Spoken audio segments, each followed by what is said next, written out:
Hi guys. Okay, as at the time of this video, it's actually 56 days to Christmas. Can you imagine? Can you believe it? Like just 2 more months to the end of the year, guys.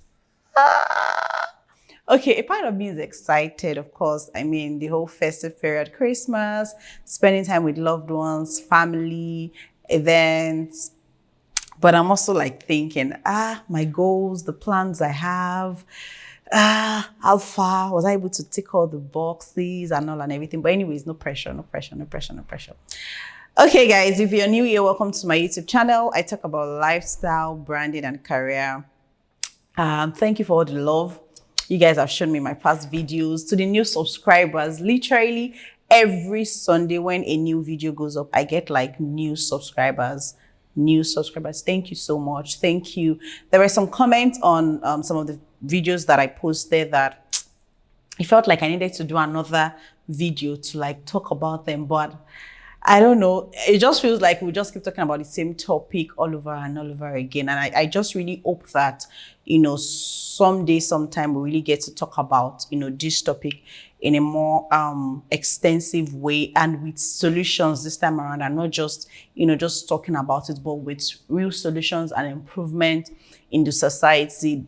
This topic is actually the one around the church ought, hoping that our perspective about this will change and we'll be more open-minded to see how we can actually treat each other better. Where we've offended one another, we can actually restitute, and build a more safer community. Someone was telling me something that, at work or in your business, you're facing different kind of politics, handling people, you're managing relationships, you're struggling.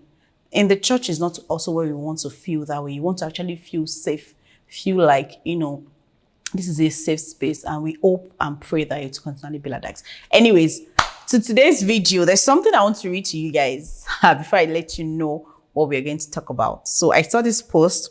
It was shared some days back. Actually, some of you might have come across it, but let me just read it out. So I just checked my babe savings. That's a guy saying that he just checked his babe savings and saw 52 million naira, 398,000. I was surprised because she told me that she was broke when I asked her for money. She just showed me a normal bank with 700k inside and gave me 150k. I'm sad because whenever I ask her for money, she always gives me. And now she's lying. Since she met this her friend, she has been acting strange. I want to know if that's enough reason to break up, because she's been dishonest about money. And I think she's been carried away because I don't buy her material things and I collect money from her sometimes. Somebody help me, please. Bro, break up. Break up. If you do not break up, your name is not your name. You must break up. Okay, so today's topic, we're talking about, as a lady, can you date or marry a guy that you earn more than? As a guy, can you be with a woman that earns more than you? Essentially, money in relationships. That's what we're talking about. So this guy's story, the babe has savings and investment worth 52 million plus.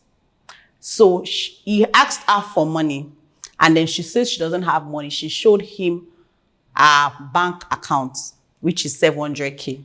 You guys, I'm sure you guys know that, your normal regular bank account is not what you use for your savings and investment, right? People have, different portfolios where they save, where they invest, different things people save and invest in. Out of the 700k, she gave him 150k. Then this guy still went ahead to say that he doesn't give her or buy material things for her. She's the one that, gives, and he feels like she's acting up and lying because she didn't let him know about the investments. Number one, I smell entitlement. Number two, I smell a lazy, broke-ass person. Number three, I smell a man that doesn't have a sense of purpose and vision. Because why? I don't understand. I don't know how intimate they are or how deep their relationship is. Because I believe that your relationship must have gotten to a certain point where you can let the person know about your investment. It's not at the point where you guys are just meeting yourself, you'll be telling the person what you're worth. My personal opinion. Yeah. So if someone has 700K in their account and they are showing you their account balance and they are giving you 150K and you're still complaining because you know that they have an investment that, first of all, investments are for two reasons. Primarily, for rainy days or you're saving towards a particular goal, right? And you either have a short-term investment or a long-term investment. My investment is not what I'll spend on my daily needs. Do you get what I'll spend on my bills or anything? So if I say I don't have money, it's not my investment because my investment is not for now. If for every time I'm broke or you need money and I'm dipping my money into my investment, at some point, that investment is going to run down. It's going to be empty, right? So now let's talk about money in relationships. For me, I believe that it's not, I know that they said that money is a big deal in relationships. In marriage, it's a big deal for real. But I think that it's people's attitude and mindset towards money that actually makes it either an issue or something that they can walk over, and not money in itself. Now, using this person's story as an example, he already has this entitlement mentality, and that's going to be an issue if they eventually get married, because he's expecting that the babe gives him all that she has. And he doesn't even give her in return from the story. So it's not even really about who earns more. It's just about your attitude and your mindset towards money. Because life can be very funny. The man can be earning more today, and then few years down the line in the marriage or in the relationship, tables turn and then the woman earns more. Are you going to say that at that point, because she earns more, I'm going to end the relationship or end the marriage? I don't think so. I believe that when there's an open communication here, you both know what you earn, right?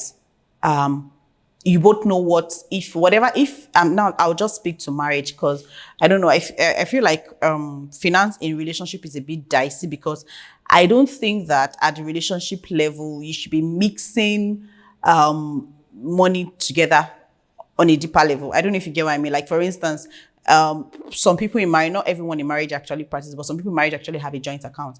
I don't know that it's advisable for relationship people to actually have a joint account. So that's what I'm saying, that, money matters in marriage is deeper than it is in relationships. So I'll just use marriage, which is my own current reality, as an example, right? And I can also use even when I was, courting my husband, also as an example, if I remember any that comes to mind. So as a married couple here, you both know what you earn. That is the ideal, because there has to be transparency 100%. You don't want to let your partner assume that you have when you don't have, right? Everyone has to be very transparent. So you both know what you're earning, right? And so if you have projects that you want to work on, you both know what each person's capability is or capacity is and what they can bring to the table. So if people agree, for instance, to run a joint account, you both know what each person's contribution will be based on what they earn, right? If there are times that the woman can even be earning more, right? But the man can volunteer to say that because I'm the head of the house, he wants to drop more. Or the woman can drop more because she earns more. As long as the bills of the house are being paid and you guys are progressing together as a family without resentment towards one another. Because you both are one. So I see no reason why, if your woman is earning more, it should be an issue to you. Like, both of you are one. You're earning the same thing, right? So if, for instance, maybe a 95 and 95 person, they're dating or they're married, it's easier for you to know what the other person earns, because of course your paycheck is constant every month. Okay, in the scenario where you're an entrepreneur and your partner is a 9 to 5, I mean, they might be getting jobs and you might not like get to know what each client pays every time, because it might be a lot for you to keep up with. But to an extent, you know that, okay, this season, my partner, they communicate to you that business has been good and they are making money. You also know their downtime. So you know that, if we have a family project that we are working towards at this point, this period is not my partner's buoyant season, right? So I know that it might not be able to drop as much as when it is his buoyant season. Do you understand my point? So I believe that it's the mindset towards money. We communicate, we know what we're earning, we know our habits as well towards money. Some people they don't know how to plan, right? Usually in a relationship, you have someone who is the spender and the other who is the saver. So the saver is the one that would always ensure that, we first set aside money that needs to be invested and saved. before we start spending, because there's this other person that is always, oh, like they just want to buy things at the spur of the moment, right? So you need to have someone who like sense check their family. You say, guy, our family account is running dry, or we are not meeting the targets that we've sent. Do you get? So there has to be that person. So your communication, your habits, your money habits as well. If you're giving, who are we giving together as a family, or are we giving separately from our separate accounts? Do you understand? How often are we going to be doing certain things? So you have to talk about what you'll be using the money for, so that it's very clear. I personally don't think it's an issue if you have to date someone that earns more than you as a guy. I just think that it's your habits towards money. Even while my husband and I were courting, like we were transparent about money, even though we didn't have a lot of mixed projects at that level, but we're transparent about money, because at the time when we started planning and saving towards the wedding, do you get, we had like a place where we're doing that. Okay, because we needed to pay for certain things together, right? Some things were our responsibility to cater for. So we knew, okay, this is how long it would take us to be able to pay for this, pay for that, pay for this. And then we knew what each person was earning. So it's easier to assign responsibility. Okay, you can pick up this bill, I can pick up that bill. So it's very important that you guys are very transparent. But the moment when someone is already even feeling entitled, I mean, in the case of this person, the guy is entitled. He's also stingy, because he says that he doesn't give her material things, and he has the audacity to say he wants to break up. I mean, who should they break up with if not him? The girl should be the one even doing the breakup, because I don't understand how he feels so entitled. Bro, I must have mentioned the word entitled like more than 10 times in this video, because I'm a little pissed. Anyways, I want to know what you guys think. Okay, also in the case of I think another thing I saw is also in the case of an entrepreneur. There's a video I actually saw that talked about entrepreneurs getting married. There are two entrepreneurs that are that are just starting up, have no business being together. I'm of a different school of thought, right? Because I believe that if two people are just starting out in life, whether they're entrepreneurs, whether they are salaried earners, I believe that planning is very important, right? Two young entrepreneurs can meet each other today, like each other, and say, we want to get married. They don't have to get married immediately. They can plan their lives, right? Given the current financial situation of their relationship, right? They can plan to say, okay, we can give ourselves the next 1 or 2 years or 3 years. Would have been able to establish our businesses to an extent, and we can, shoulder responsibilities that is enough for us, so that, okay, we're ready to get married. So I don't think that it's an outright no. Everything just boils down to planning, because even as a salary person, it's not when you get a job today that you want to get married today. You have to plan it, because you require savings, and you also need to, at least to an extent, have job security, because you can get employed today. You still have 6 months probationary period to prove yourself in that organization.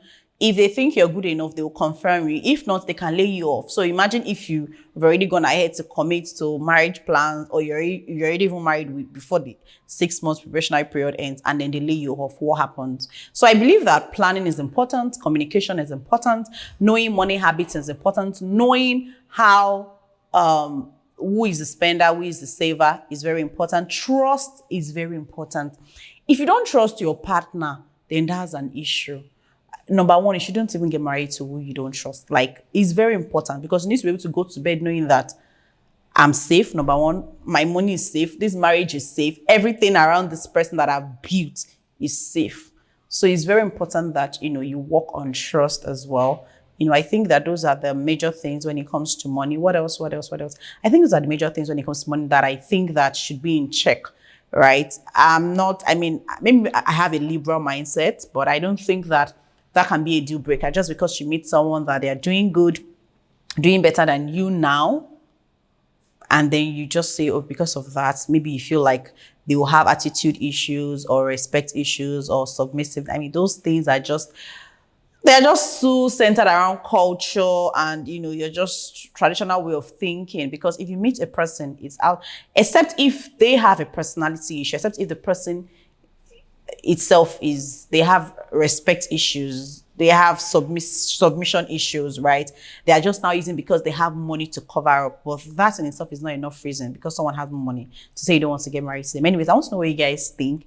If you're in that situation, as if you want to share, please let us know. How are you handling it? Have you dated someone that is threatened by what you earn and they acted up or they even owned up? Have you dated someone who's entitled, like this brother story that we just read? Anyways, I want to know what you guys think in the comment section. Of course, I'll be reading your comments. I'll engage. Please make sure you like, comment, subscribe, and share. Thank you.